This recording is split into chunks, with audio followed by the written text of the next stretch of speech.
Welcome back. We're diving back into the Fukushima Daiichi accident. You'll remember we're using the IAEA accident reports as our guide. Yeah. Last time we got through the first volume, set the stage for this whole 5-part thing. Right. Now we're moving on to Technical Volume 2? TV2, I guess we can call it.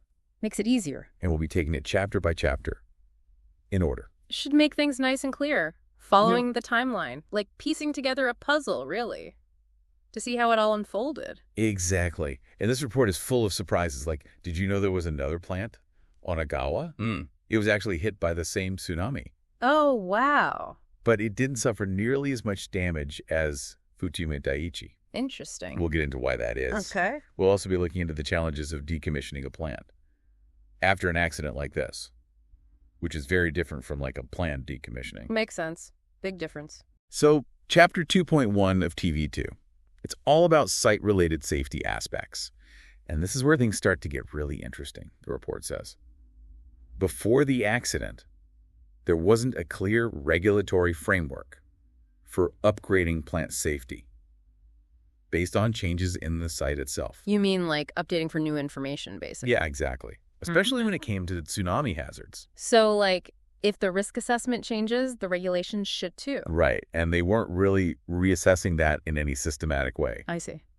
There's also a big difference in how Japan assessed seismic and tsunami hazards compared to international best practices. Okay, so what were they doing differently? So international standards, they really stress those safety margins, learning from global examples. Makes sense. You don't want to just rely on your own limited experience. But Japan, they were mainly relying on historical data. So just looking at what had happened in the past. Pretty much.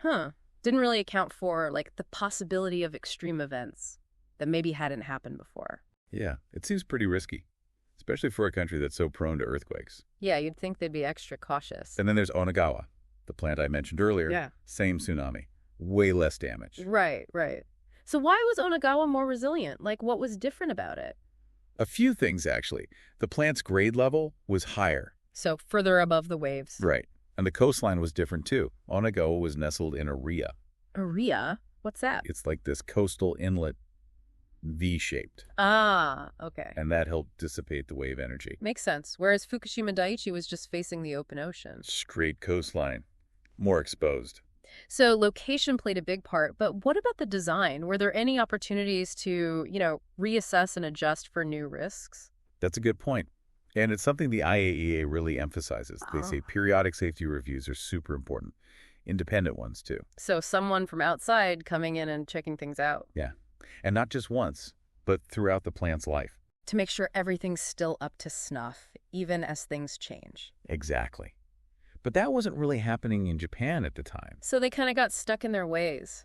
I guess you could say that. It's a reminder that we can't get complacent, especially when dealing with something as powerful as nuclear energy. Absolutely. We have to constantly be looking for ways to improve. Always evolving, never assuming we've got it all figured out. Exactly. All right. So we've seen how the site itself played a role. But what about the plant's design? Chapter 2.2 dives into that. Design provisions for protecting against severe accidents. And the whole idea of defense in depth. Which is basically multiple layers of safety, right, to prevent things from going wrong. Right. But Fukushima showed that even that approach, it has its limits when you're dealing with such extreme natural disasters. Yeah, no system is perfect, especially when you're up against forces that are beyond your control. So one specific system they talk about is the alternate water injection system. It's like a backup for injecting cooling water into the reactor. Yeah. If the main system fails. Okay, that makes sense. And how did it hold up during the accident? Well, they actually made some improvements to it in the years leading up to the accident. Yeah. But when it came down to it, it faced a lot of challenges, especially in Unit 2. What happened? Loss of power and problems with remote control. So even with upgrades, if you lose power, you're in trouble. Exactly. Really highlights how important reliable power is for these safety systems. Yeah, without power, you're basically fighting a losing battle. Absolutely. Yeah. Okay, Chapter 2.3 gets into something called Beyond Design Basis Accident Analysis. BDBA. Yeah, BDBA. Can you explain what that means? and how it relates to Fukushima. Sure. So a BDBA is basically an event that goes beyond what the plant was designed to handle, like way beyond. Think of a ship that's built to withstand a certain size storm, and then it gets hit by a hurricane. Oh, okay. So it's not just one thing going wrong. No, it's like a whole bunch of things happening all at once, a cascade of events. And Fukushima, it was a BDBA times 10. Wow. So what specific BDBAs did they not fully account for? Well, one big one was a station blackout, SBO, Meaning? total loss of off-site power. Oh, wow. They also had a total loss of the ultimate heat sink. So the system that cools the reactors, it lost its connection to the ocean, which is where it was supposed to get its cooling water from. So no power, no way to cool the reactors. Exactly. And they also had problems with the DC power and the spent fuel pool cooling systems. So all these critical systems failing at once. Yeah. And the report says they didn't fully consider a multi-unit extended loss of AC power, like what happened at Fukushima. So they weren't prepared for that kind of situation. Not really. And one of the key assumptions they made was that grid power would be restored pretty quickly, which obviously didn't happen. It's scary to think that they were relying on that assumption when so much was at stake. Yeah, assumptions can be dangerous, Yep. especially in a situation like this. You have to plan for the worst case scenario. Absolutely. All right, let's move on to Chapter 2.4. This one's about accident management, which is fascinating because every nuclear plant is required to have accident management programs. So it's like their emergency plan, right? In case something goes wrong. Exactly. Emergency operating procedures, severe accident management guidelines. It's all there. So they have a plan, but the question is, how effective is it? And how did it evolve over time in Japan? Good questions. Yeah. And did they implement any specific improvements at Fukushima Daiichi? Well, they did make some changes. Over time, they moved from these generic accident management guidelines to more plant-specific procedures. So trying to tailor the response to each individual plant. Right. And at Fukushima Daiichi, they added some things like alternate injection systems, a hardened containment vent to release pressure, and alternative rod insertion systems. So it sounds like they were trying to improve things. But even with all that, the sheer scale of this disaster just presented so many challenges. Yeah. The report highlights something really important: communication breakdowns. During the accident, there was so much information flying around, it actually made it harder to make decisions. So too much information became a problem. Exactly. It created this chaotic environment Right. where it was difficult to act quickly and effectively. It's kind of a chilling thought. Yeah. Even with all the best plans in place, if you can't communicate clearly, you're in trouble. Definitely. It's a reminder that the human element is so crucial in these situations. For sure. All right, let's move on to Chapter 2.5. This one's all about the regulatory framework and oversight in Japan's nuclear industry and how the government and regulatory organizations developed over time. Okay, so the people in charge, how did that all work? Right. And it's interesting, you can actually divide the history of Japan's nuclear regulatory framework into 3 distinct periods. 3 periods. Yeah. And each one was marked by significant changes, usually in response to some event at a nuclear plant. So it sounds like they were reacting to problems rather than preventing them. That seems to be a bit of a theme here, doesn't it? Yeah, a bit.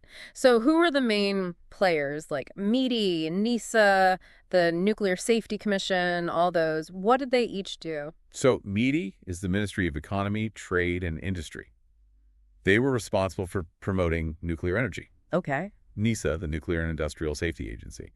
They were the regulators, but they were actually within METI. Interesting. And then there's the Nuclear Safety Commission. They were an independent advisory body. They gave recommendations on safety standards. So 3 different groups, but their roles weren't always so clear-cut. Yeah, that's right. Which leads to some questions about how effective they were, especially when it comes to oversight. Yeah, like who was really in charge if they were all kind of intertwined. Exactly. And the report brings up something called regulatory capture. Regulatory capture, what's that? It's when the agency that's supposed to be regulating an industry gets too close to that industry. Ah, so they become buddies instead of watchdogs. Right. And the report says this might have happened with NISA. They were too dependent on other parts of the government for things like staffing and budget. So they weren't truly independent. It seems that way. And that could have made it harder for them to actually enforce safety regulations. Yeah, if you're relying on the industry you're supposed to be regulating, that's a conflict of interest. Exactly. So how about inspections? Did they have a system for that? They did. They had periodic safety reviews, PSRs, but there were some limitations. Like what? Well, they didn't really re-examine the plant's design based on new standards or data. So they weren't necessarily up to date. Right, which means that some vulnerabilities might have been missed, especially those related to tsunamis. So a combination factors, regulatory shortcomings, lack of preparedness for these beyond design basis accidents, it all created a perfect storm for disaster. It's like a chain reaction, one thing leading to another, and ultimately to this tragedy. Yeah. So we've looked at the site, the design, the regulations. What about the actual response once the accident happened? What did they do? How did the world react? That's what we'll get into next time when we tackle Volume 3. Looking forward to it. See you then. And they implemented some of those, like alternate injection systems, Yeah. a hardened containment vent, to release pressure, and alternative rod insertion systems. To shut down the reactor. Right. Sounds like they were moving in the right direction. But even then, with all those procedures, the scale of the disaster, it must have been so overwhelming. It was. And the report, it really highlights this critical factor that got in the way: communication. During the accident, it seems like there was just too much information, and it made it hard to make good decisions. Too much information? How is that even possible? Well, think about it. You're in this high-pressure situation. Things are changing rapidly. There's a ton of data coming in from all directions, and you have to sift through it all to figure out what's important and what's not. It can be paralyzing. It makes sense. You can't act effectively if you're drowning in information. Yeah. So, communication breakdowns, a recurring problem. It really shows how crucial it is to have clear communication protocols in place, especially for these kinds of emergencies. Yeah, you need to be able to process information quickly and make decisions under pressure. Lives depend on it. Absolutely. So let's move on to Chapter 2.5. This one dives into the regulatory framework and oversight of Japan's nuclear industry, looking at how the government and regulatory organizations evolved over time. Okay. So the people in charge, how did that all work? Right. And it's interesting because the history of Japan's nuclear regulatory framework, you can break it down into 3 distinct periods. Period? Yeah. And each one is marked by some kind of significant change, usually in response to an event at a nuclear installation. So it sounds like they were more focused on reacting to problems rather than, proactively preventing them. It does seem to be a pattern, doesn't it? Yeah. So who were the key players? Like, what about METI, NISA, the Nuclear Safety Commission? What did they each do? Okay, so METI, that's the Ministry of Economy, Trade, and Industry. They were responsible for promoting nuclear energy. Okay.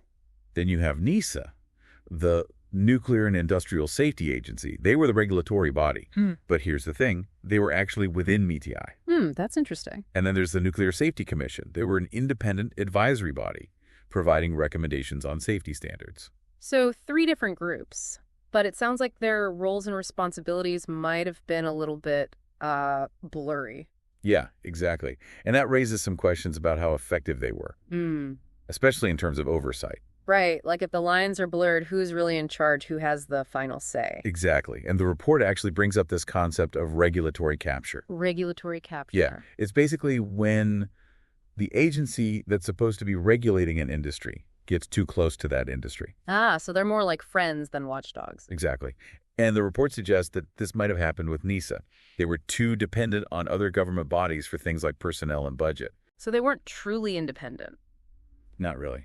And that could have made it harder for them to challenge the nuclear industry and enforce those necessary safety measures. Yeah, if you're relying on the industry you're supposed to be regulating for funding and staff, that creates a conflict of interest. Absolutely. So what about inspections? Did they have a system in place for that? They did. They had these periodic safety reviews, PSRs, but there were limitations.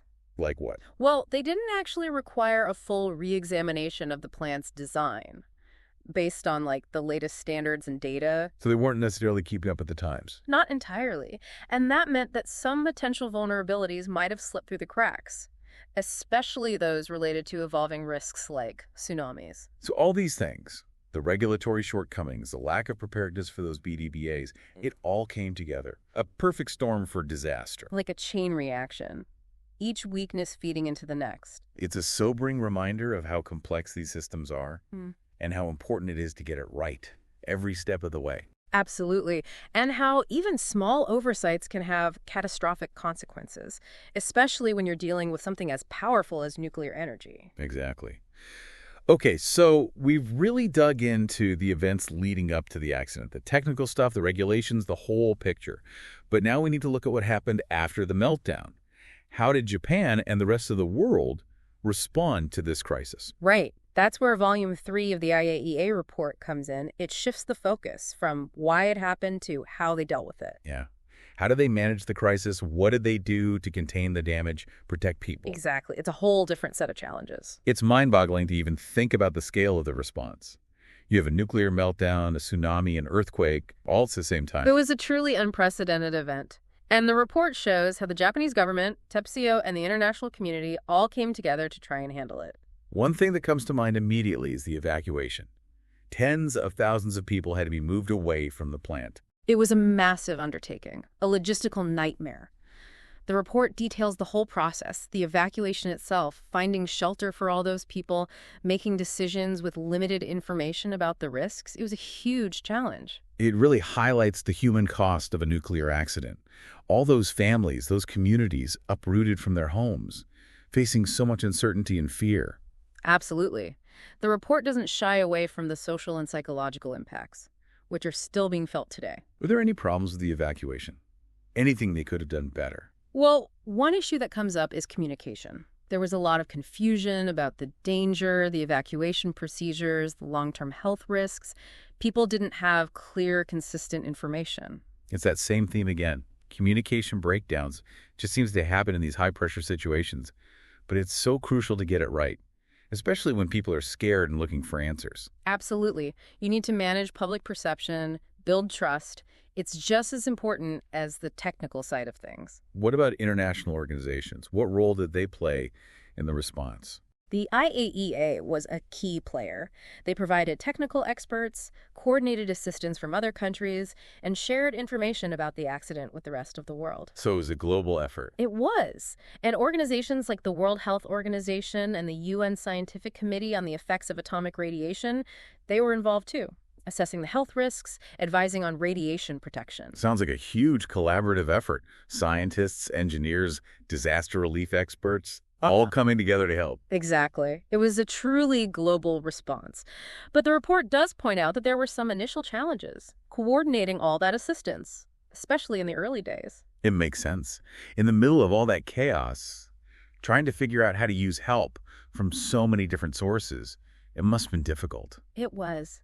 And the report stresses the importance of having clear protocols in place for accepting and coordinating international assistance. Having those agreements and procedures set up beforehand could make a big difference. So it's not just about being prepared for the technical side of a nuclear accident, but also for the logistical challenges, the collaboration. Right. It's about being ready for anything. The report also talks about the steps they took to stop the release of radioactive material from those damaged reactors. What did that involve? It was a huge challenge. Imagine trying to put out a fire that's burning at thousands of degrees, but with invisible radioactive smoke. One of the most important things they did was containment venting. Containment venting? Yeah. They released pressure from the reactor vessels to prevent explosions, which could have spread even more radioactive material. Sounds risky.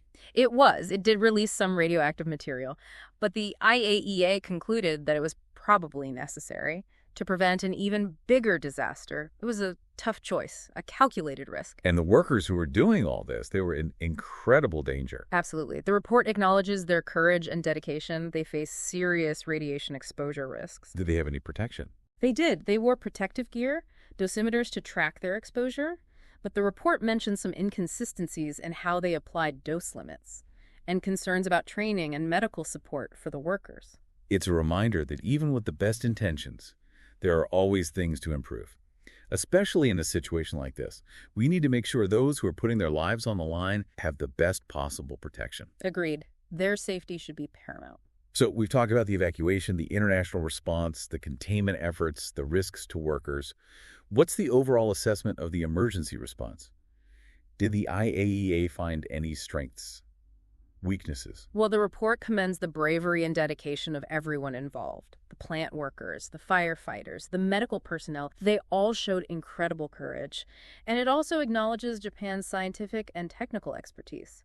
They were able to bring a lot of knowledge and skill to the crisis. So there were some positives, some signs of resilience and ingenuity. What about areas for improvement? What did they learn from this? One major issue they identified was the lack of a clear chain of command and strong communication protocols that led to confusion, delays, conflicting actions. It's like an orchestra where everyone's playing a different tune. Mm. You need everyone on the same page, working together, especially in an emergency. Exactly. The Fukushima experience offers valuable lessons for everyone involved in nuclear power, not just in Japan, but worldwide.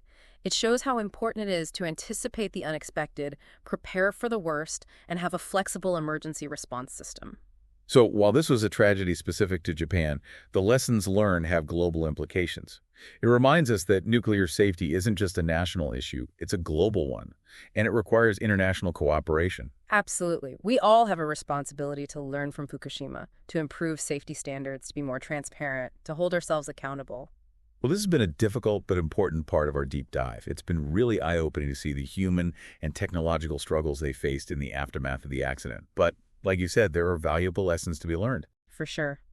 And as we continue our deep dive, we'll keep exploring the complexities of Fukushima, the environmental impact, the long-term health consequences, the legacy of this event. It's a story that's still unfolding. Thanks for guiding us through this. It's been a sobering but crucial part of the journey. It's been my pleasure. We all have a role to play in ensuring a safer, more sustainable nuclear future. And learning from these events is a critical step in that direction. See you next time as we continue our deep dive into Fukushima.